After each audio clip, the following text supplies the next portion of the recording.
राध्य को फिल्मों में काम करने जाने के लिए प्रथम ने अपने दादी को मना लिया, जिसे दादी ने खुद यहाँ पर राध्य को दही खिला करके भेजती है और दादी बोलती है, रजनी तुम अपनी बहू का आरती उतारो, क्योंकि अब फिल्मों में काम करने जाएगी। यह मेरा फैसला है। दादी का एक नई साजिश रहता है, सिर्फ राध्या को बदनाम करने के लिए, जिसे दादी राध्य को बदनाम करके इस घर से निकल सके। इसलिए दादी ने जब राध्य को दही खिलाती है तब उसमें नमक मिलाई होती है। जब राध्या बोलती है, दादी इसमें तो नमक है, तब दादी बोलती है, तो तुम कोई अच्छा काम थोड़ी करने जा रही हो कि हम लोग तुमको दही में चीनी मिला करके खिलाएं।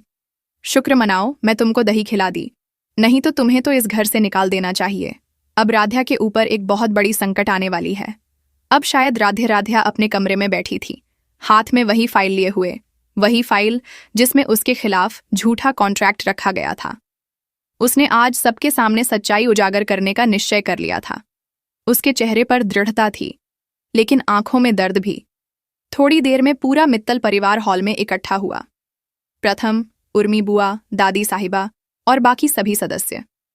राध्या ने धीमे कदमों से फाइल खोली और बोली, आज मैं सबके सामने वह सच्चाई रखूंगी जो इतने दिनों से छिपाई गई थी। वो सच्चाई जो मेरे चरित्र, मेरे इरादों और मेरे अस्तित्व पर लगाए गए झूठे दाग को मिटा देगी। सबके चेहरे पर हैरानी थी। राध्या ने टेबल पर कुछ फोटो और वीडियो रिकॉर्डिंग रखे। ये देखिए, उसने कहा। स्क्रीन पर फुटेज चला, जिसमें दादी के कहने पर वही कोरियर वाला राध्या से धोखे से साइन करवाता दिखाई दे रहा था। दादी के चेहरे पर पल भर को रंग उड़ा।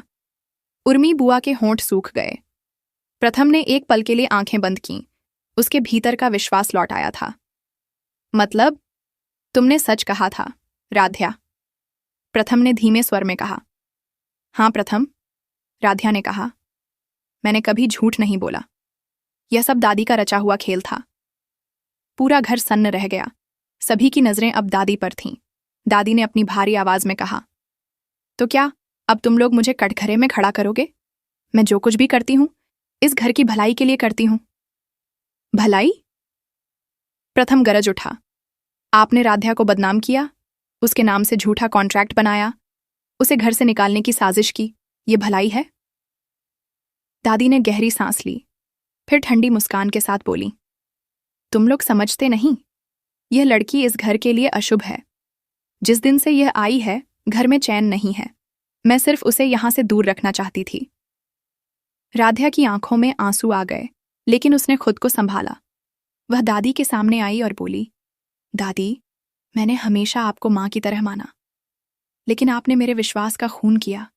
मैं अब इस घर में एक पल भी नहीं रहूंगी।